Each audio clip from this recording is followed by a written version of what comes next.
Ang mabuting balita ng Panginoon ayon kay San Marcos. Papuri sa iyo, Panginoon. Noong panahong iyon, dumating ang ina at mga kapatid ni Jesus. Sila'y nasa labas ng bahay at ipinatawag siya.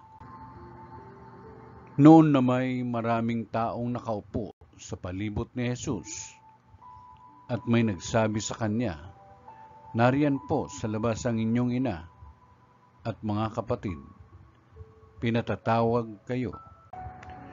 "Sino ang aking ina at mga kapatid?" ani Jesus. Tumingin siya sa mga nakaupo sa palibot niya at nagwika, "Ito ang aking ina at mga kapatid, sapagkat ang sinumang tumatalima sa kalooban ng Diyos ay siya kong ina at mga kapatid." Ang mabuting balita ng Panginoon. Pinupuri ka namin, Panginoong Jesucristo.